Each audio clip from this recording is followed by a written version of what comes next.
Bien, voy a prender esto. Si pueden poner sus teléfonos en silencio, por favor, sería maravilloso para que no interrumpa la grabación, ¿verdad? Muy bien. La hierba se seca y la flor se marchita, pero mi palabra no pasará, dice el Señor. Lo único que nos llevamos de la faz de la tierra es la palabra de Dios. Esa palabra de Dios, junto con las obras que éstas producen en nosotros, es todo para la gloria de Cristo. Y nosotros, una vez que conocemos la palabra de Dios, comenzamos a producir de acuerdo a su palabra en amor, porque la palabra de Dios produce amor en nosotros. O sea que es la fórmula perfecta para que nosotros podamos vivir en esta tierra felices. Es la felicidad de Dios en su amor que a nosotros nos da todo lo que necesitamos. Porque vemos pues lo que es importante, no lo que es pasajero y temporal. Pues bien, estamos haciendo el estudio de lo que es la creación y el diluvio, y estamos en el incremento número 24, como lo pueden ver en la pantalla. Y claro está, antes de comenzar ya, recuérdense que es necesario estar en comunión con Dios para poder discernir todos estos asuntos espirituales. Vamos a tomar un minutito pues para hacer eso para las personas que están en el internet, porque ya nosotros pasamos pues por las alabanzas, pero vamos a hacerlo para darle la oportunidad a las personas de hacer uso de la provisión divina de la confesión. Primera de Juan 1:9 nos dice: si confesamos nuestros pecados, Dios es fiel y justo para perdonarnos nuestros pecados y limpiarnos de toda maldad. Hagamos eso y le damos inicio al estudio.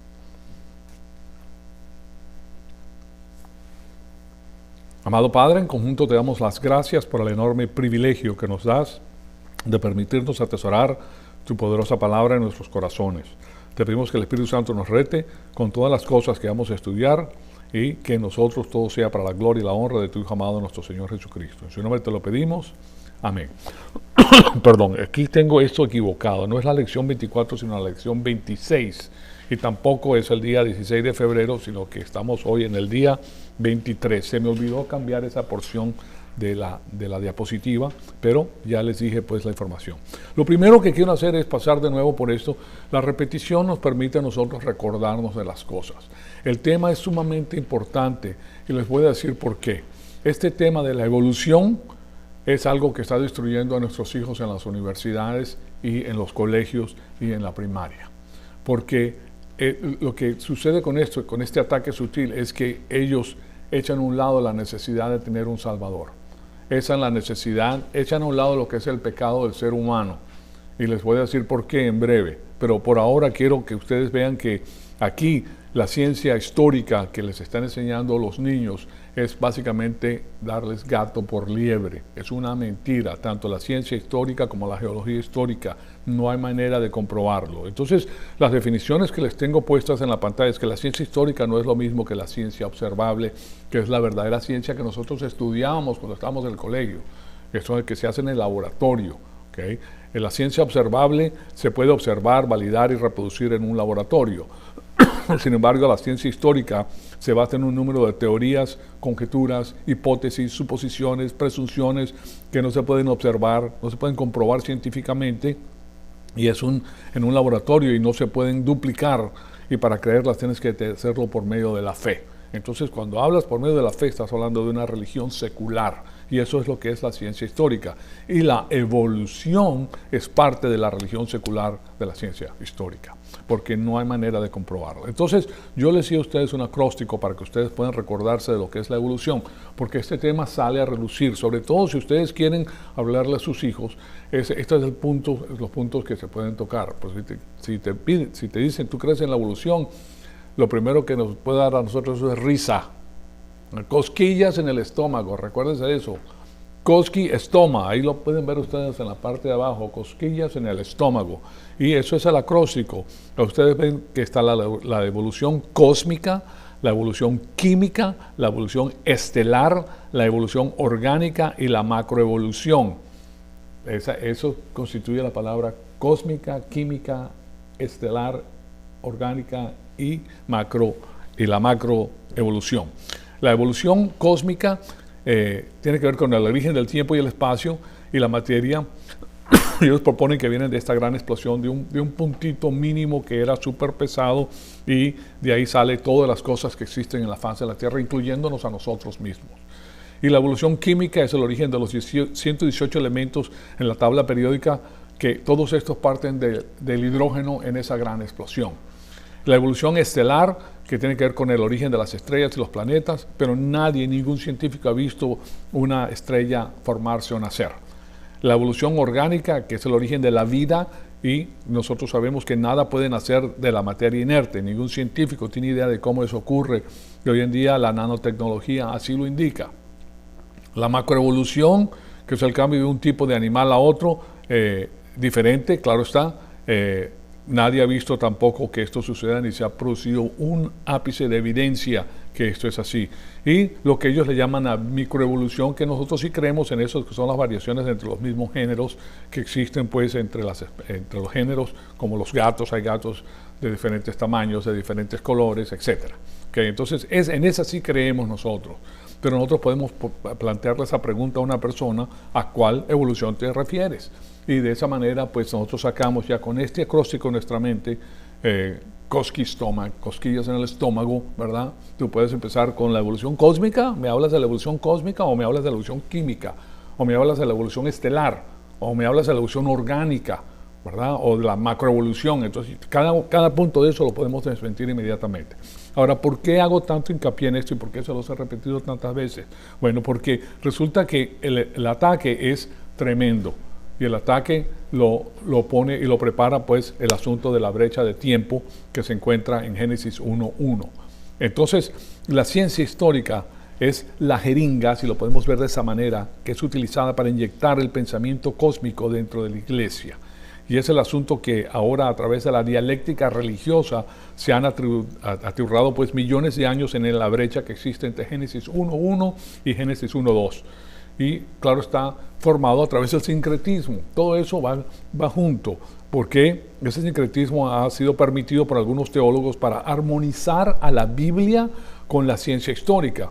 Y claro, han cambiado las interpretaciones de las Escrituras con las conclusiones de la supuesta verdad científica, que comenzó pues con la datación de 30 a 45,000 años de la edad de la Tierra. Pero esta información está ahí para la comodidad de ellos y la destrucción de la obra del Señor Jesucristo en la cruz. Por eso es tan importante, porque esto destruye o trata de socavar las bases que hacen caer toda o socavan toda la iglesia y la necesidad de un Salvador. Por eso es tan importante, y por eso se los pongo, y porque es un ataque fortísimo hoy en día dentro de lo que es el sistema cósmico de Satanás. Está promulgado y respaldado y patrocinado fuertemente por el dinero de las Naciones Unidas. Ellos tienen un segmento en las Naciones Unidas que se dedica a esto específicamente, y tiene pensantes, tiene PhDs, o sea, doctores, personas con doctorados en este asunto, para ellos proponer ese sistema que tienen de una forma científica, que de paso es una filosofía humana y es una religión humana, las dos cosas. Entonces, la gente que no tiene cómo defenderse de esos ataques, pues cree lo que dicen, y como son los expertos y los peritos, hacen que la Biblia se vea como algo arcaico, que eso no tiene fundamentos. En esa época no existía la ciencia que existe hoy en día, etc. O sea que van socavando todas las bases. Y lo que quiero hacer, y lo que he venido haciendo, es dándoles a ustedes información suficiente para que nosotros podamos defender esto y vemos la falacia que ellos proponen, porque nosotros sí la podemos defender bíblicamente. Entonces, nos damos cuenta que la información que ellos proponen está llena de conjeturas, hipótesis, presunciones, suposiciones, teorías que no se pueden observar ni comprobar científicamente. Primero que todo, que lo mismo que ellos dicen acerca de la Biblia es lo mismo que ellos tienen. O sea, están proponiendo, ellos ponen el frente de la ciencia, ¿verdad?, observable, pero después te atiburran todo lo demás de la ciencia histórica y de la geología histórica que no se puede comprobar. Entonces, claro está, es la inserción de la religión secular, de la ciencia histórica, que de nuevo es patrocinada por las Naciones Unidas. Entonces, ese sincretismo que presenta y que acepta la iglesia, porque la iglesia para congraciarse pues con las personas que están alrededor, sobre todo aquellas personas que no tienen conocimiento profundo, dice, bueno, sí es posible que pueda existir. Ya abriste la caja de Pandora, ya comenzó entonces la dialéctica religiosa, ya estás permitiendo una entrada. Eso es la entrada le llaman, en inglés le llaman beachhead, no sé cómo se dice en español, pero es la entrada en las orillas del mar, de que comienza la invasión por ahí, ¿ok? Entonces, el sincretismo es prohibido por Dios y a través de la dialéctica es que se está proponiendo, utilizando nombres modernos. Y yo les voy a poner aquí de nuevo algo que ya hemos visto, pero que yo quiero que ustedes vean para recordarles, pues, para que la memoria de ustedes se dé cuenta de lo que están haciendo ellos. Primero que todo, vamos a ver a Deuteronomio 7 del 2, 7:2. Y cuando el Señor tu Dios los haya entregado delante de ti. Este es el cruce del pueblo de Israel a la tierra de Canaán, ¿verdad? ¿Y qué es lo primero que le dice Dios? Y los hayas derrotado, los destruirás por completo y no harás alianza con ellos ni te apedarás de ellos. Ese asunto de alianzas va a ser contratos eso es el sincretismo. Tú no vas a aceptar absolutamente nada de lo que ellos proponen. Esto lo han ido perfilando a través de los años y le han cambiado los nombres. Ahora, en vez de decirte que es una religión, te dice que es un asunto científico o histórico. ¿Okay? O sea, que ya tiene otra connotación, pero es la misma cosa, el mismo gato que te lo pasan por liebre, empacado de una manera diferente. Pero nosotros sí tendremos. Otra de las cosas que le dice Dios al pueblo de Israel es: estos son los estatutos y decretos que observarán cuidadosamente en la tierra que el Señor, el Dios de tus padres, te ha dado para que la posean todos los días que vivan sobre su suelo.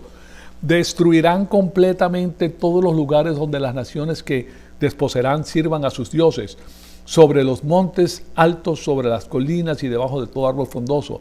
Demolerán sus altares, quebrarán sus pilares sagrados, quemarán a fuego sus imágenes de acera y derribarán las imágenes talladas de sus dioses y borrarán el nombre de aquel lugar. No quiere saber nada con ninguna de estas religiones que son propuestas por el sistema pagano. El sistema pagano involucra no solamente las religiones paganas, sino también la ciencia, involucra la filosofía, involucra todo tipo de cosas que están a su disposición para socavar la palabra de Dios, para destruir pues las bases que fundamentan nuestra fe. Entonces, la semana pasada les di algunos problemas básicos y fundamentales con el asunto de la armonización con la ciencia histórica. Y claro está, estos son detalles nada más de todo lo que estudiamos la semana pasada. Si existió algún tipo de raza preadámica y la vida animal antes de Génesis 1:2, fíjense que el ataque es muy sutil, porque ellos dicen que existió. Ahí es donde ponen ellos al hombre con mañón y ponen todo ese sistema evolutivo, ¿verdad? Con billones de años. Entonces, cuando ocurrió el juicio angélico, ¿qué pasó con toda esa vida? Murió. Bueno, y si murió, entonces tenemos varios problemas serios con la teología, porque en 1 Corintios 15, del 21 al 22, nos dice lo siguiente. Dice: porque ya que la muerte entró por un hombre, y también por un hombre vino la resurrección de los muertos, porque así como en Adán todos mueren, también en Cristo todos serán vivificados. Ahí está el mensaje de la salvación, que tiene que estar apegado a la muerte que entra a la raza humana por medio de un hombre. Pero si existe una raza preadámica, entonces no hubo necesidad de que venga Cristo, porque Cristo es el que resuelve el problema del pecado y de la muerte. Entonces, de acuerdo con este versículo, la muerte no puede preceder a Adán. Si la muerte física existió antes de Adán, entonces, oigan esto, Cristo no tuvo la necesidad de ir a la cruz. ¿Se dan cuenta? Sutil. Te la presentan científicamente, pero cuando tú te das cuenta ya te han cambiado la manera de pensar, porque ahora tú tienes que reconciliar lo que estás diciendo con la ciencia. Entonces, si la muerte entra en el mundo antes de que Adán pecara, entonces la muerte, aún en el reino animal, no es el resultado del pecado original de Adán. Y eso pues significaría que la cruz no era necesaria. Y como pueden ver, eso es una herejía. ¿Okay? Ahora, ese es el motivo por el cual la evolución es un ataque sutil y muy bien elaborado en contra de la necesidad de la cruz. Es un ataque directo en contra del Señor Jesucristo, y nosotros somos los embajadores que tenemos que defender la posición bíblica. Les comenté que esta ciencia histórica propone que puede haber dos catástrofes que destruyen la vida humana y animal. Esto es lo que ellos proponen, porque con el sincretismo y con la dialéctica ellos dicen: bueno, tú aceptas esto, que es algo pues, que parece inocuo, ¿verdad? Parece inocuo, no es nada, eso es un poquitín, sí, se puede aceptar. Pero una vez que tú aceptaste eso, entonces ya tienes que aceptar lo que siguen ellos proponiendo.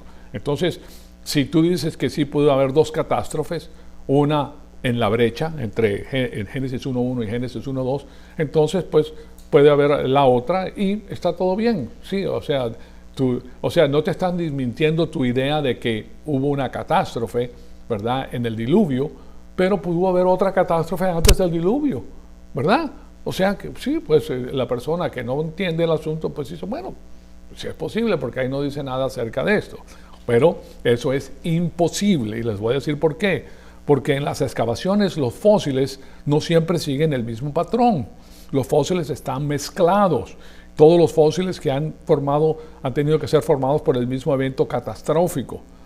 Puede ser el evento catastrófico del juicio en Génesis 1, entre el 1 y el 2, ¿verdad? O el evento catastrófico del diluvio de Noé. Ahora, si es un evento catastrófico antes de Génesis 1, 2, durante la brecha, millones y millones de años atrás, ¿qué hacemos con esta información? La información que tenemos en la misma Biblia, porque en la Biblia nos está diciendo que en Génesis 7, 11 al 12, el día 17 del mes segundo del año 600 de la vida de Noé, fíjense que la Biblia te da tiempo específico y lugares específicos. En ese día fueron rotas todas las fuentes del gran océano y fueron abiertas las ventanas de los cielos y hubo lluvia sobre toda la tierra durante 40 días y 40 noches. ¿Okay? Ahora, permítame por un momento, yo sé que ustedes, algunos de ustedes hablan inglés, algunos de ustedes no lo manejan muy bien, pero lo entienden. Pero yo lo que quiero hacer es ponerles aquí, en la pantalla, algo que es verdaderamente significativo. Y es lo siguiente. Y vamos a comenzar con 3.59 y habla precisamente de este evento. Está en inglés, solamente le voy a dar unos 4 minutitos, pero les voy a dar la dirección donde ustedes pueden encontrar esta información. ¿Okay? Entonces fíjense lo que nos dice cuando él dice, se abrieron las fuentes, ¿verdad? Se abrieron las fuentes del mar en el año 600, esto es lo que ocurre. In the 600th year of Noah's life, in the second month, the 17th day of the month, the same day were all the fountains of the great deep broken up, and the windows of heaven were opened.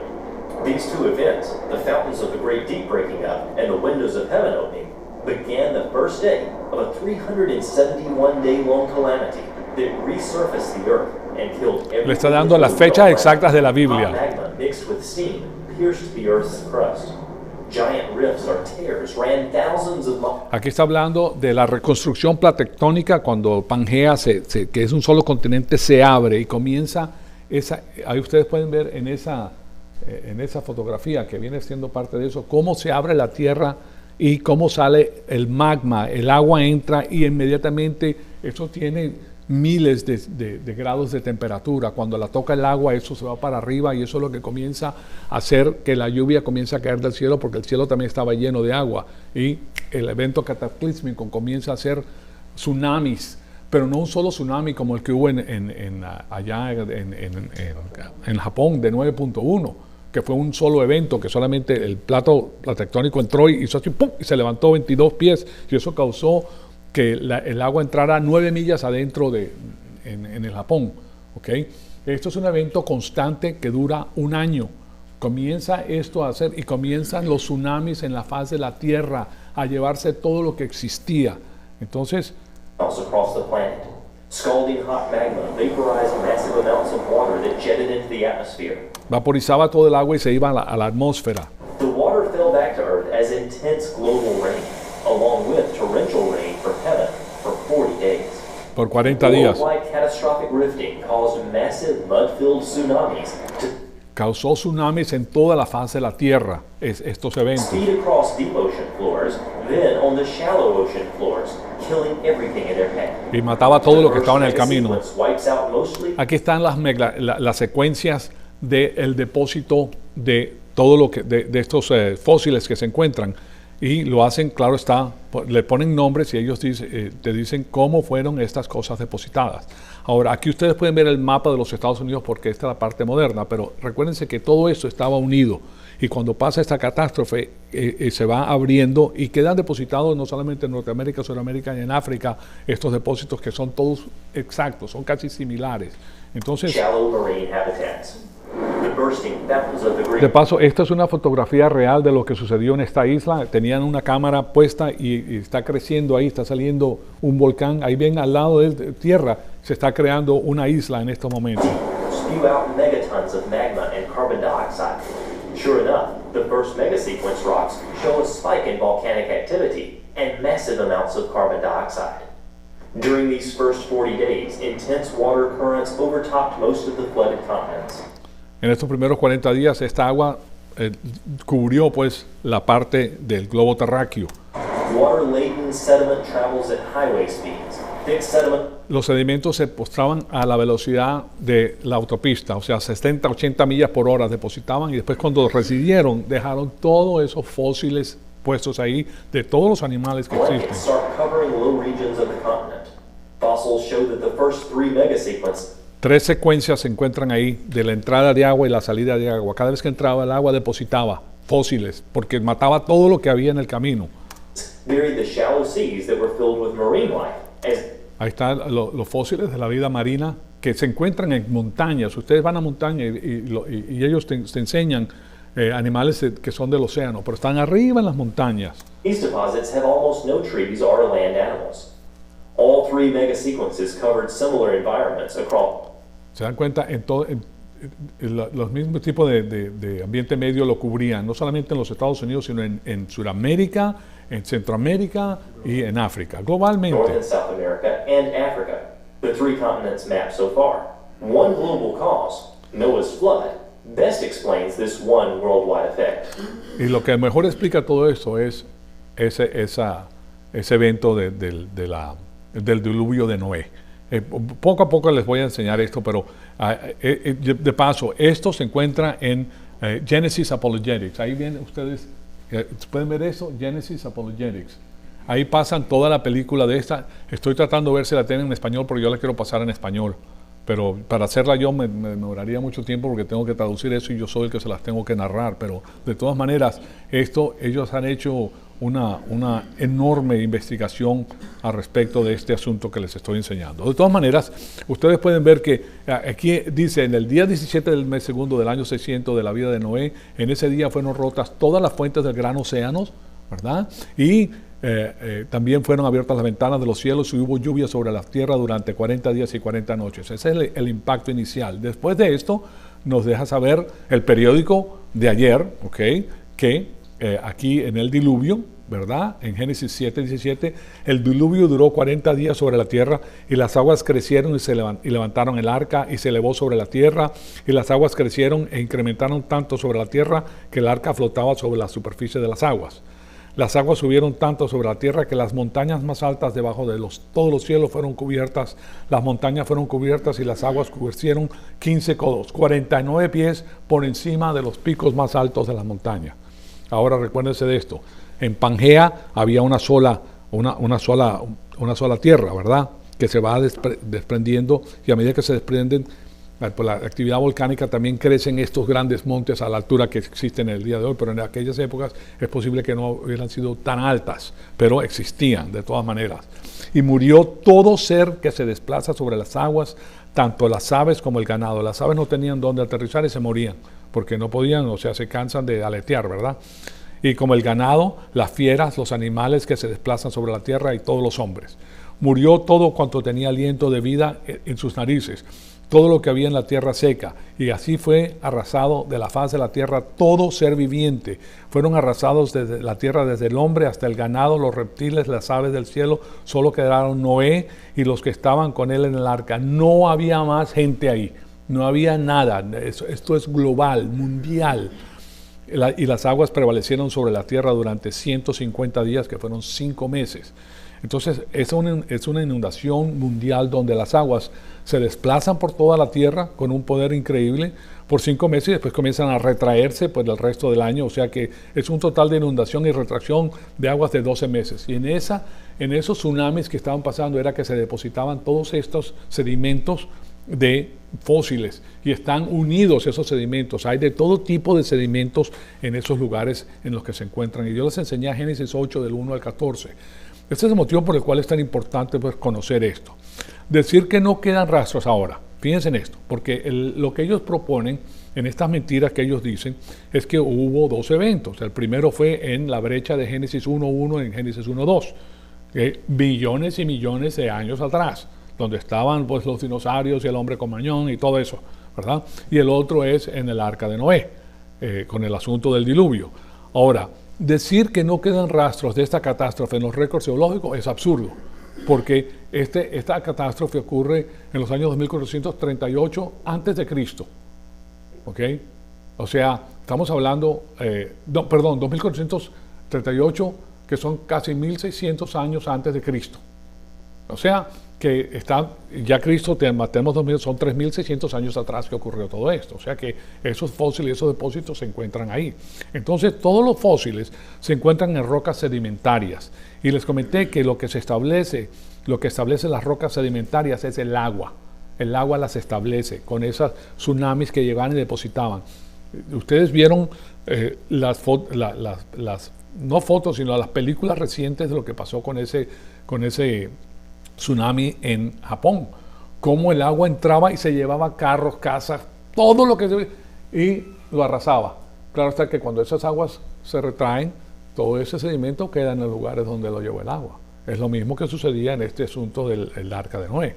Entonces, o sea que todos esos fósiles fueron depositados en Génesis 1, si fueron depositados en Génesis 1.2, entonces toda esa evidencia hubiera sido destruida por la inundación de Génesis 7. Porque es un evento global que destruye todo, se lleva todo. O sea que no queda nada de lo que ellos proponen que existía. O sea que la única opción que tenemos es que todos esos fósiles se formaron debido a la inundación que existió en Génesis 7. Ahora, te quiero dar el punto de vista de la brecha y de la edad de un día, porque estos son otros empujes que tiene la geología histórica, que es muy importante, o la ciencia histórica, que es, ya como les he dicho anteriormente, pues no se puede comprobar. Como pueden ver, la brecha que existe entre Génesis 1.1 y 1.2 se presta para acomodar pensamientos foráneos a la Biblia. Y el sistema cósmico intelectual ejerce una enorme presión que busca, pues, de todas formas, acomodar la Biblia con esos puntos de vista. Y esa es la esencia, pues, del sincretismo. La idea de que si tú puedes tomar la Biblia y mezclarla con cualquier sistema que te parece ser el pensamiento del día y las realidades aceptadas en la cultura del día alrededor tuyo. Y que de alguna forma pueden quitar las cuestiones ásperas pues, de la Biblia para que no siempre tengan esa confrontación pues, con el mundo que lo rodea, para ganar más almas para el Señor. Ustedes han oído esa lógica. Por eso es completamente antibíblico. Nosotros, mira, si la Biblia te dice, y se los leí pues ya en los recuentos que les puse en la Biblia, si Dios te dice que no hagas sincretismo con estas naciones, que no te metas con ellos a sacar sus ideas y tratarlas de ponerlas con nosotros, entonces el que lo hace está yéndose en contra de la palabra de Dios. Eso significa que no está guiado por el Espíritu Santo. Y el hombre sin Dios no es más inteligente que Satanás. Tú no puedes meterte con el sistema cósmico de Satanás y tratar de ganarle a Satanás con tu intelecto natural. Solamente Dios es el que te da a ti la información para que tú no te metas en problemas con el sistema cósmico. Entonces lo que dice Dios es resiste al diablo, resistes estas cosas y no las aceptes en la Biblia. ¿Okay? Entonces, si hay alguien que lo está haciendo, están saliendo de la organización divina para entrar a un sistema cósmico para que exista este sincretismo mundial. ¿Okay? Que una sola religión. Y eso es la causa pues del problema que va a tener el ser humano en los últimos tiempos. Por eso dice la Biblia, aún los santos apostatarán de la fe. Aquí están viendo el proceso por medio del cual los santos apostatan de la fe. Y es este empuje pues de la ciencia. Y por eso se las estoy dando. Ahora, toda la doctrina de la creación procede de Dios y siempre lo ha sido. O sea que el mundo es muy adepto con sus artimañas y siempre ha tratado de socavar las enseñanzas de las Escrituras. Y se han dado cuenta que al socavar los capítulos de Génesis 1 al 11, de alguna manera todo el resto de la Biblia, después de Génesis 12 hasta el libro de Apocalipsis, puede derrumbarse porque se basa en lo que enseña Génesis 1 al 11.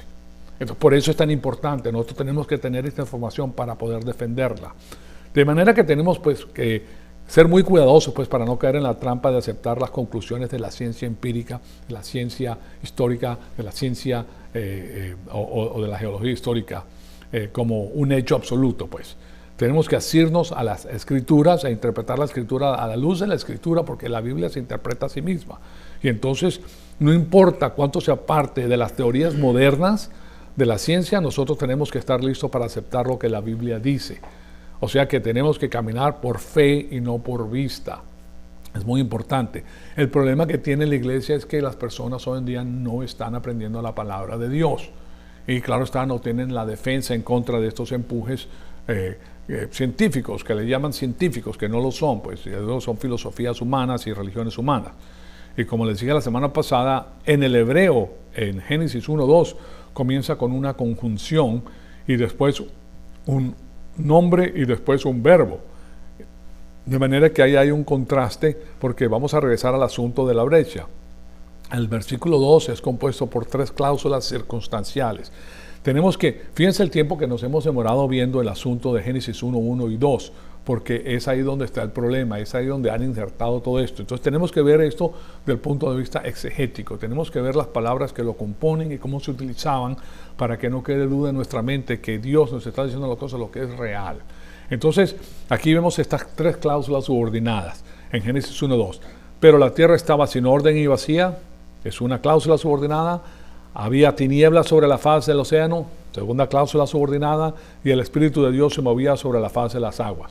Entonces, estas cláusulas tenemos que ver si se subordinan al verbo que se encuentra en el versículo 1 o el que se encuentra en el versículo 3.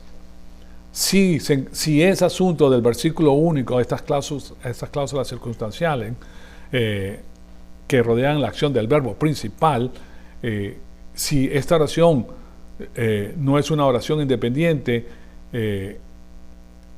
tenemos que verlo, pero es una oración dependiente. La pregunta entonces llega a ser, ¿depende del primer versículo o del tercer versículo?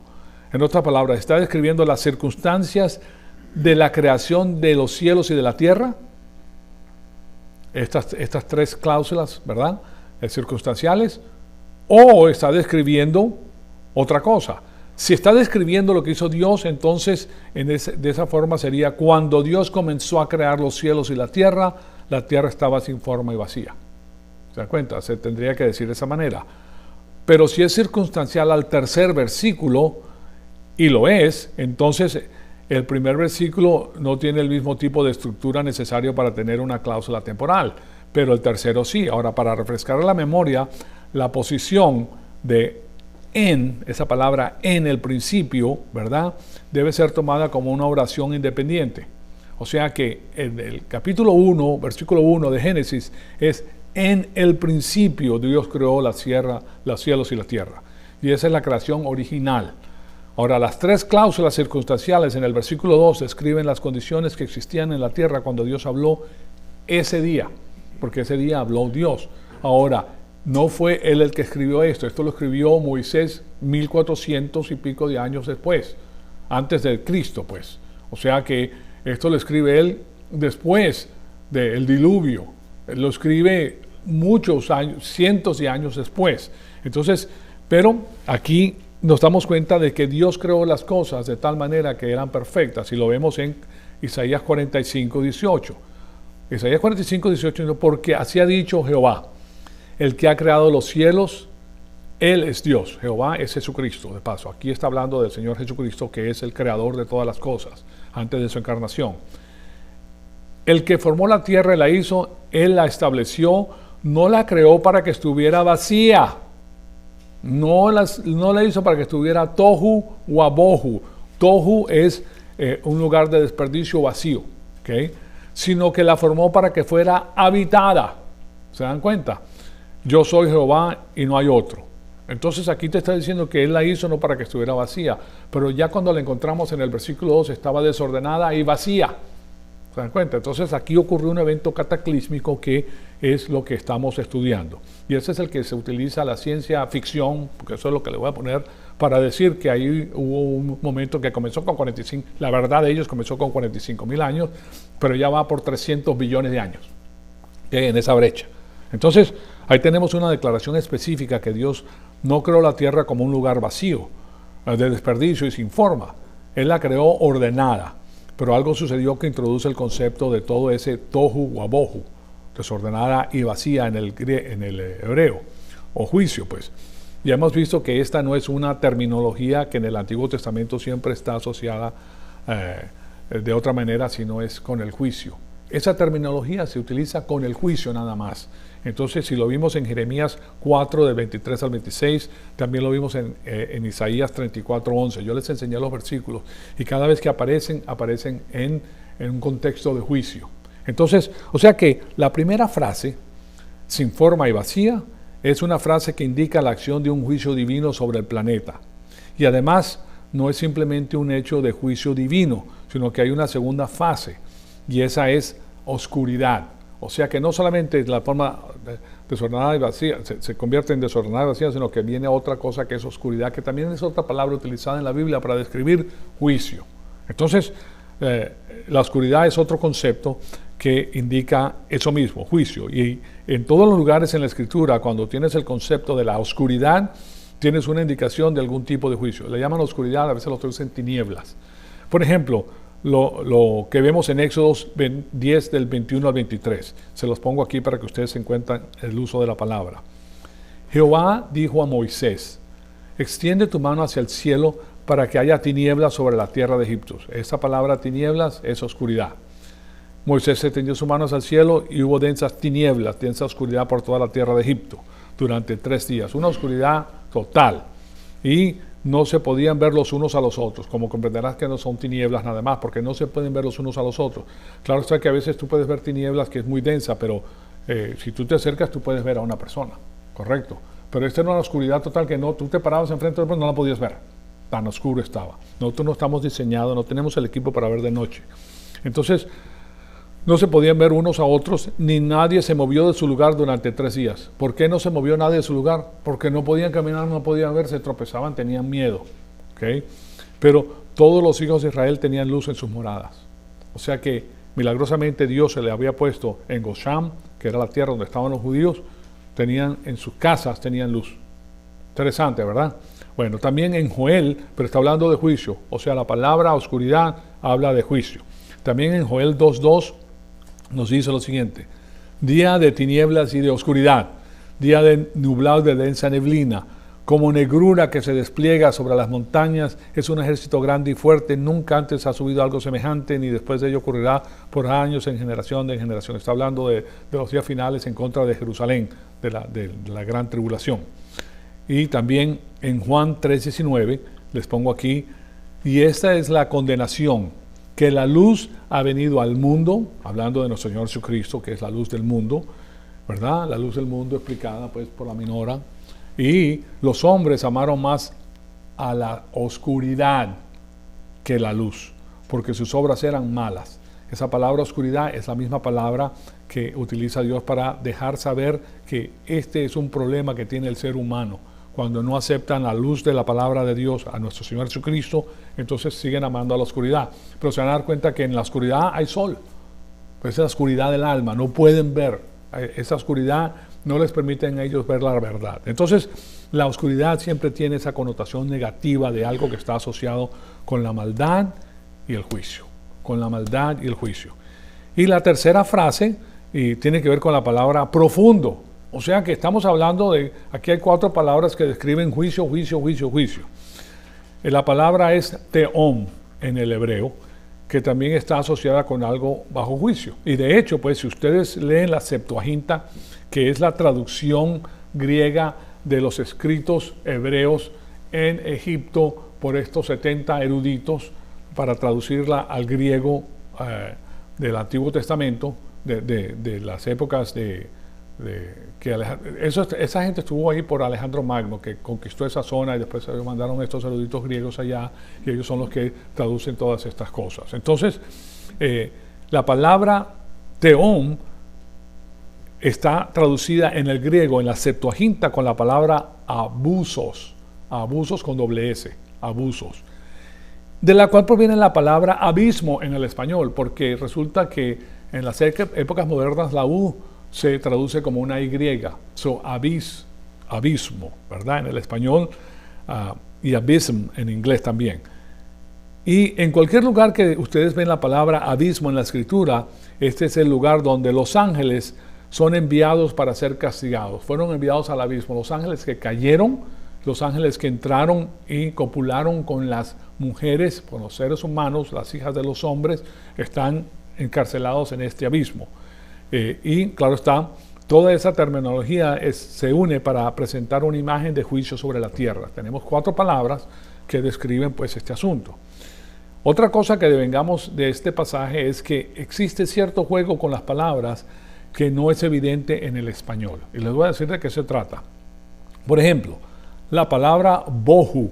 Vemos que tohu, wa, que es la i disyuntiva, bohu es un cognado de la palabra asiria bahu. Okay. Uno en el hebreo es bohu, en el asirio es bahu. ¿Verdad? Es muy parecida y es un cognado. Los cognados son palabras que comparten significado, ortografía y pronunciación similares en 2 idiomas. O sea, son muy parecidas, se pueden utilizar.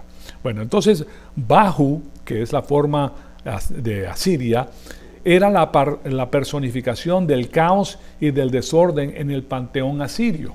O sea, los asirios tenían un panteón de dioses, y los dioses en el panteón de asirios tenían este Bahu, ¿verdad?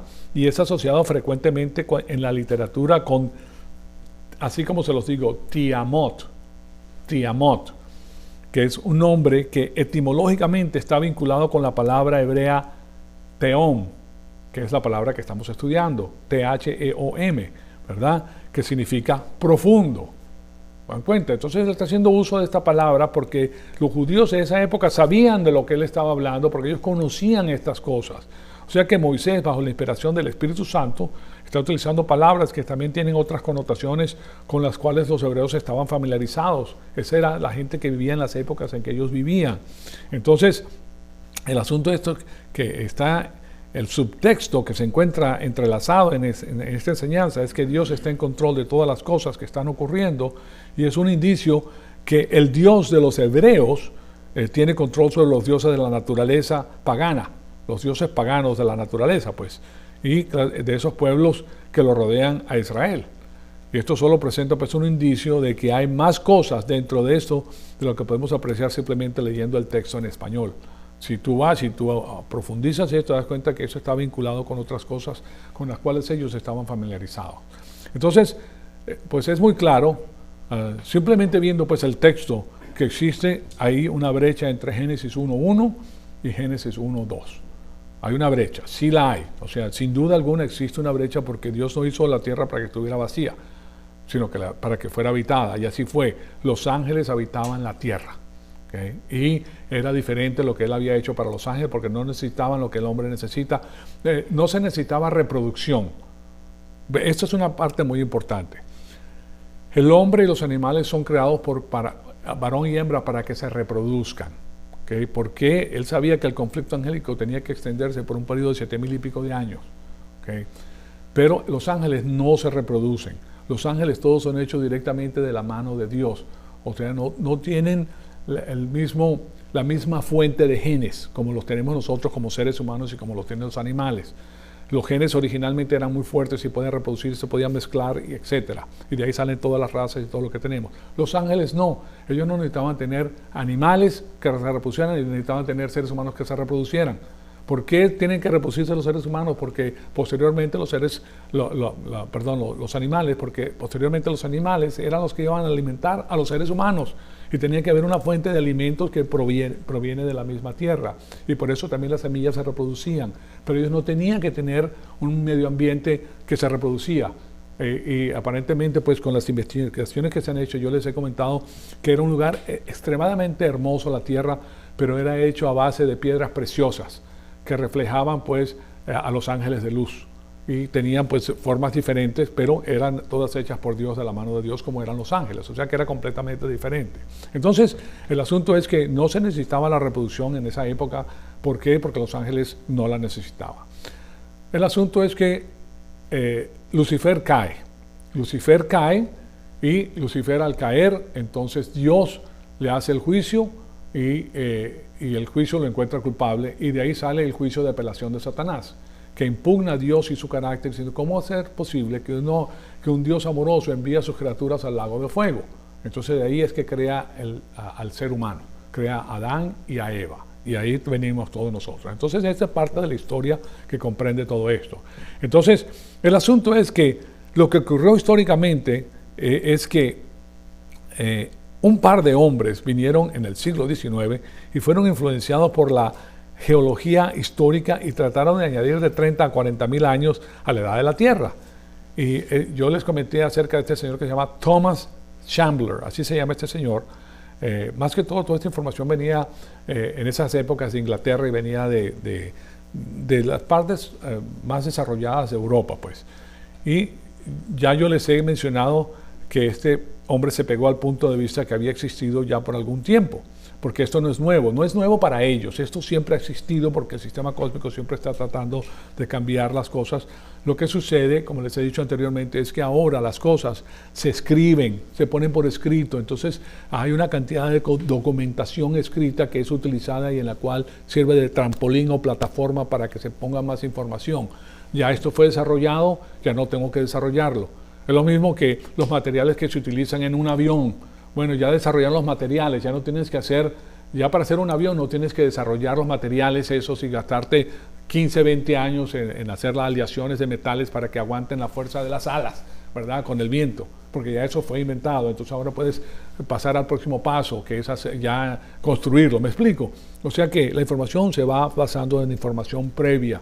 Esa información previa permite que tú te lances hacia adelante. Lo mismo pasa entonces con el desarrollo de estos pensamientos. El pensamiento cósmico está utilizando cosas que ya se han hecho, y sobre eso se está edificando un nuevo empuje. Entonces, la idea era que existía una brecha entre Génesis 1 y 1, regresa por lo menos hasta los tiempos de Cristo, basados en ciertas representaciones talmúdicas, que se las voy a presentar, pero lo voy a hacer en la próxima clase. ¿Okay? Porque esto, cuando les hablo de Talmud, estamos ya pegándonos atrás de Cristo, o sea que desde esa época viene el empuje, ¿ok? Entonces vamos a parar aquí pues para tomar un pequeño descanso, y después continuamos con este asunto. Amadísimo Padre, te damos las gracias por el privilegio extraordinario que nos has dado de escuchar tu palabra. Te pedimos que el Espíritu Santo nos siga retando, Señor amado, para seguir creciendo y para conocer todas estas cosas que está enfrentando la iglesia el día de hoy. Y nosotros, como embajadores tuyos, tenemos el privilegio de verlas a la luz de la Escritura para poderlas presentar de la manera correcta. Te damos las gracias por esta información, y te pedimos que todos nosotros sea para la gloria y la honra de tu Hijo amado, nuestro Señor Jesucristo. En su nombre te lo pedimos. Amén.